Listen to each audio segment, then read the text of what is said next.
Muli na namang binatikos mga idol ni dating Senador Antonio Trillanes IV ang giyera ng Administrasyong Duterte laban sa droga na tinawag itong isang pagkukunwari at sinadya lamang na magdulot ng takot sa puso ng mga tao na magtatag ng diktatura.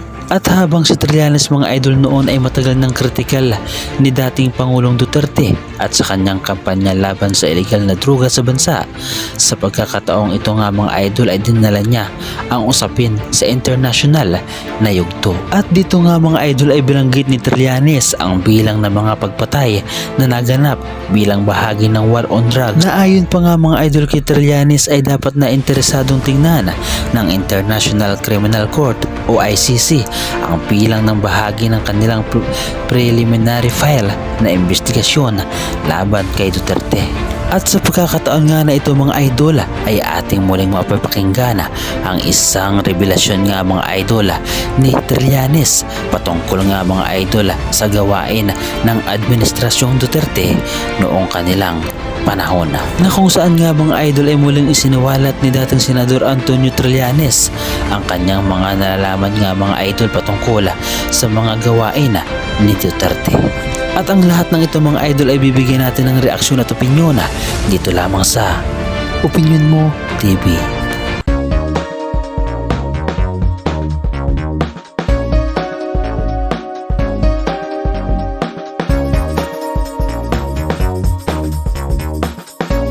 Minsan talaga mga idol sa buhay ng tao at dito sa mundo ay mahirap paniwalaan ang katotohanan. At kahit harap-harapan na nga mga idol na nakikita ng ating mga dalawang mata ang mga buong pangyayari at katotohanan ay hindi pa rin natin ito pinaniniwalaan dahil tayo ay mas naniniwala sa ating mga iniidolo lalo na sa mga politiko. At ito nga mga idol ang nangyari noong panahon ni Duterte na kung saan nga mga idol ay kahit kaliwat kanan na nga mga idol ang mga nagaganap at nangyayaring patayan sa ating bansang Pilipinas ay marami pa rin ang sa kanya ay naniniwala at nagtitiwala. Dahil hindi basta-basta nga mga idol ang taong ito na si dating Pangulong Duterte na magaling magpaikot ng mga tao. At kung ikaw ay mahina-hina ang iyong kukote at madali kang makuha sa konting drama ni Duterte, ay marahil nga mga idol ay ikaw ay isa sa kanyang mga nabiktima. Kaya naman sa pagkakataon na ito mga idol ay ating muling mapapakinggan ang buong katotohanan nga mga idol na kung saan nga mga idol ay maraming Pilipino ang hindi naniniwala sa mga sinasabi ni dating Senador Antonio Trillanes at sinasabihan pa nga ito nga mga idol na wala nang ibang ginawa kundi mambatikos.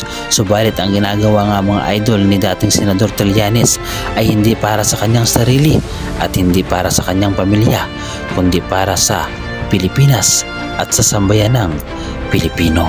Kaya naman buksan ang iyong isipan, buksan ang iyong pandinig at buksan ang iyong pangunawa upang lubos mong maunawaan nga mga idol ang ibig sabihin sa lahat ng mga sinasabi ni Trillanes. Halina at sabay-sabay natin siyang pakinggan. Alam ko na marami sa inyo ang hindi ako gusto. Bakit tayo magpapagtuto sa kanya? Maski dyan. Anong formal interest sa sabi mo? Alam ko na sa tingin ng iba, ako ang sumira sa isang tao na minahal.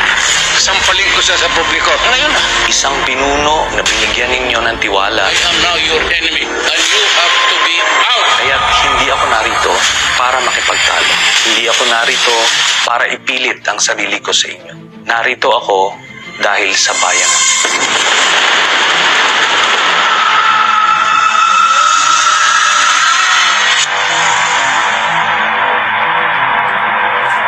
Ilang beses kong tinaya ang buhay ko para mapatunayan ko ang pagmamahal ko sa ating bansa. July 27, 2003, unang nakilala si Lieutenant Senior Grade Antonio Trillanes IV. Isa siya sa mga leader ng mahigit 300 sundalo ng grupong Magdalo na sumugod sa Makati. Pangyayari tumatak sa kasaysayan at tinawag na Oakwood Mutiny. Ang hiling ko sa inyo ngayong oras na ito ay buksan nyo lang ang isipan ninyo. Hindi ko kayo pipiliting maniwala pero gusto kong sabihin ito sa inyo. Baka sakaling magbukas ang isip mo. Dahil ang pagmamahal sa bayan, hindi mo pwedeng daanin sa kwentuhan, sa pagpapatawa, sa pagmumura. Madadaan mo ito sa katotohanan. Ito ang buong kwento ko. Noong 2016, nagsimula kaagad ang patayan.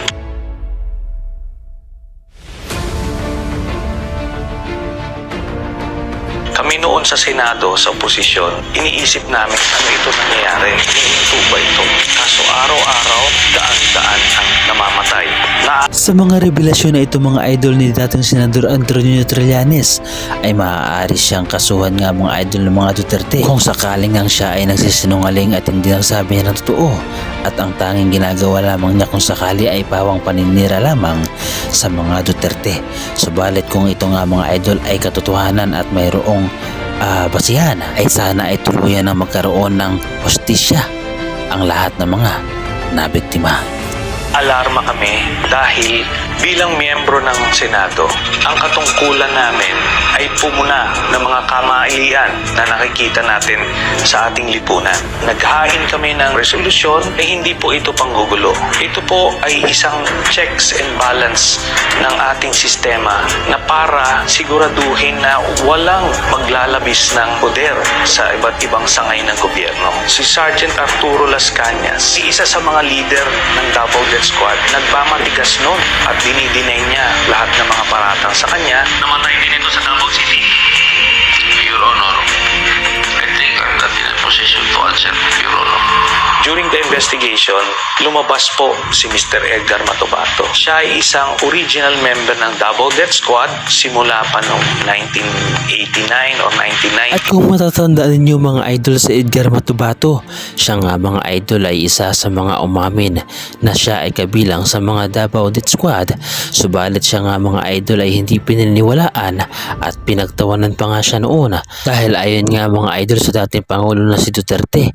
Ang mga sinasabi di umano ni Edgar Matubato ay walang katotohanan at pawang kasinungalingan. Subalit ang hindi alam mga idol ni Duterte ay ito pala ay iniimbestigahan na nang hindi nila nalalaman. At ito nga mga idol ang mga nangyari.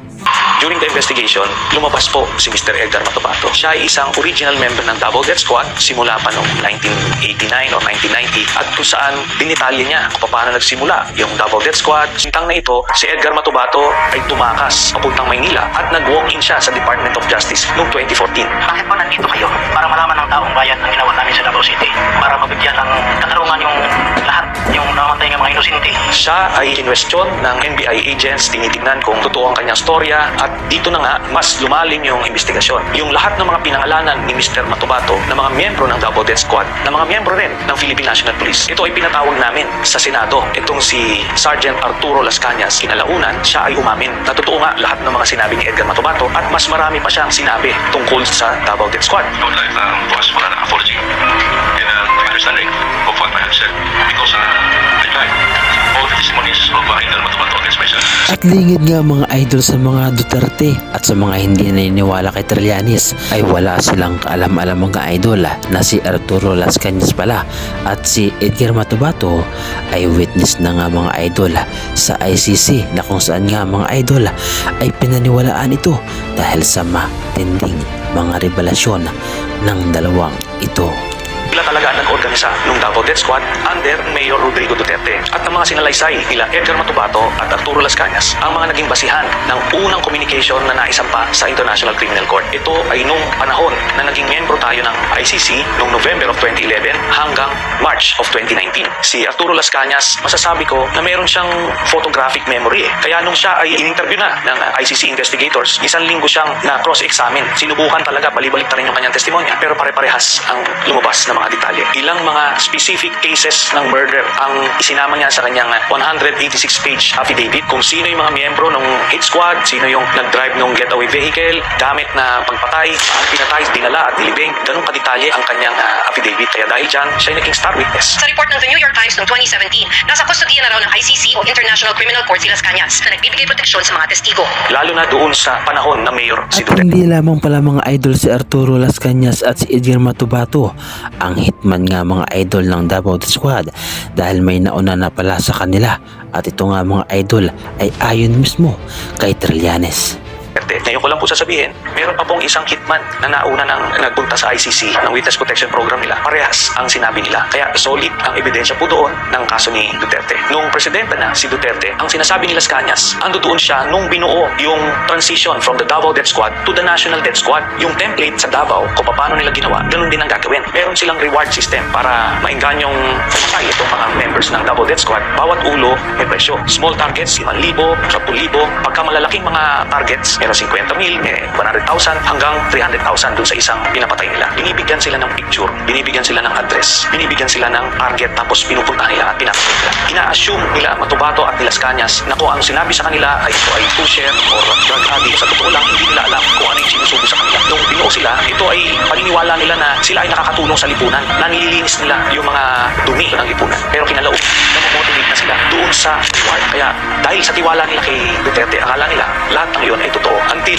napapaisip sila kung totoo ba talagang mga salot sa lipunan yung pinapatay. Kasi meron silang pinatay na isang pamilya. Meron mga asawa, may buntis na babae, tapos may anak na bata. Kaya doon sila nagtatanong, ano ba itong nangyari talaga? At noong taong 2003 nga mga idol ay lumabas din ang totoo at katotohanan. Simula nga mga idol ng Ulumingaw-ngaw ang pangalan ni Michael Yang, na kung saan nga mga idol ay economic advisor ni Duterte. Lumabas ang sagot noong 2003 nung nakilala ni Mr. Las Cañas si Michael Yang, Sammy Uy at Chanita. Ito ay inendorso sa kanila ni Duterte na proteksyonan nila. Nakita nila na itong mga Chinese drug lords na ito nag-i-import ng mga chemicals na pangbuo ng mga shabu. Ito ay nag-i-export papunta sa ibang bansa. Ginagamit ito pang supply, pang benta. Ito ay raid ni then Captain Asierto at pinagpapatay nila yung mga Chinese chemists na nandoon. At meron pa silang inilabas na siyam na Chinese na galing din doon sa Shabu Laboratory na inutusan sila ni Duterte na patayin lahat. Mr. President, you ordered the killing of Mr. Alan C. along with the 10 other companions. That is not true. That is the job of the police. Lumalabas doon sa salaysay ni Arturo Las Cañas. Hindi alam ni Duterte na bago nila mapatay ay nakausap pa niya yung pinakang pinuno nung siyam na Chinese workers na si Alan C. na ang boss nila ay si Michael Yang at yung kanilang mga passport ay na kay Michael Yang. Another important observation, Mr. President, Alan C. said that his passport was taken by the operatives, while the 10 others, ang sabi po nila, hawak ng employer nila, and the employer was named as Michael Yang. What can you say about this? Nothing to do with it. Wala ko alam yan. Yun na nga ang lumalabas na pinoproteksyonan na sikreto ni Duterte ang involvement niya sa isang drug lord sa Davao. Noong 2016 nung naging presidente, si dating Pangulong Rodrigo Duterte, isa sa mga unang appointees niya ay si Michael Yang bilang economic advisor. Kaya dito magtataka tayo, bakit isang Chinese citizen ay gagawing economic advisor ng isang presidente? Kinalauna nakita namin kung bakit niya ito ginawa para masabi niya sa buong bürokrasya, sa AFP, PNP, PDEAF na protektado niya ito, tao niya ito, si Michael Yang. Noong 2017, ito na ngayon si Colonel Asierto. Siya yung Captain Asierto na nag-raid noong 2004 dun sa Shabu Laboratory sa Davao City. Binalikan niya itong kanyang asset na nagbigay sa kanya ng info tungkol dun sa Shabu Laboratory na yun. At sinabi na si Michael Yang, isa rin sa nasa likod dun sa Shabu Laboratory doon. So ibig sabihin, itong economic advisor ni Duterte, isang drug lord. Noong panahon na yun, hindi alam ni Colonel Asierto ang ugnayan ni Michael Yang at ni Duterte. Kaya gumawa siya ng report. Nais niyang impormahan ang iba't ibang ahensya na ang malapit na advisor ni Duterte ay isang drug lord. At baka hindi ito alam ni dating Pangulong Duterte. Kilalaunan, nung nalaman ni Duterte yung report ni Colonel Asierto, binaliktad niya. Nasangkot sa illegal na droga ang malapit na kaibigan ng Pangulo na si Presidential Economic Advisor Michael Yang. Tinukoy ni Asierto si Yang ang isang Alan Lim na nasa likod ng na-discovery nilang malaking Shabu Laboratory sa Davao noong 2004. Sabihin mo yung Michael Yang lalabas ni Asierto. Kaya totoo. Humingi ng tulong si Asierto sa isang religious group dahil may plano ng ipaligpit siya sa halagang ng 15 milyong piso. Si Colonel Asierto ngayon ang pinagbintangan na isang drug lord at siya ay pinapapatay sa publiko. Sa takot ni Colonel Asierto, siya ay nagtago. Hanggang ngayon, siya na rin ay isa sa mga titistigo sa International Criminal Court. Sa madaling salita, habang pinapamukha ni dating Pangulong Rodrigo Duterte ang mga patay sa iba't ibang pushers, dealers, yung mga Chinese chemists na galing sa ibang triad na nasa loob ng kulungan na ito ay naisalaysay doon sa Quad Committee hearings. Nasa likod pa lang ito ay i-import nila ang mga shabu sa pamamagitan ni Michael Yang, Charlie Tan at Sammy Uy. Ito ay dinadaan sa customs para makontrol nila ang supply galing sa ibang bansa. Merong isang beses yung sa magnetic lifters, nakita na mismo ng mga K9 positive na merong shabu pero binabaliwala ni Duterte at ina-arbor kung sino man. They were assuming that for those metal magnetic contains, so therefore there was nothing that it was pure speculation. Ayon sa PDEA, abutan nilang butas ng laman ng lifters dahil ay positive ng droga palabas ng warehouse. Kaya ni isang drug lord ay walang nakasuhan doon sa mga tuneto-niladong mga na-import na shabu. Ang nagpapasilitate nitong lahat, una-una si Pulong Duterte, ang kanyang son-in-law na si Mans Carpio, ang Customs Commissioner Nicanor Faindon at iba pang mga personalidad na nakadikit kay Duterte mismo. Anong nangyari ngayon? Ang mga hindi kasama doon sa kanyang sindikato, ito yung mga pinapatay. Kaya akala nung mga kababayan natin na talagang may nangyayaring patayan ng mga involved sa illegal drugs. At dito nga mga idol na patunayan na ang war on drugs ni Duterte ay hindi totoo. at panlihis lamang mga idol ang ginawang patayan upang mapagtakpan ang kanilang totoong motibo. At dito rin nga mga idol na diskubre na mga bank accounts ng mga Duterte ay milyones ang pumapasok. Ang mga ito nga mga idol ay nanggaling di umano sa mga maanomalya at sa mga illegal na gawain ng pamilyang Duterte. Hindi totoo ang war on drugs. Ito ay ginawa lang ni Duterte para panglihis dun sa intensyon niya na i-monopolize or i-control ang drug trade dito sa bansa. Kung may totoo lang maski isa, I will hang myself in front of you. You can summon, I will sign a waiver. All banks. Will the former president be okay if we draft the waiver now instead of tomorrow? Will you be fine with that, Mr. President? Anong kapalit, sir? Isang balik mo sa publiko. Lolo ko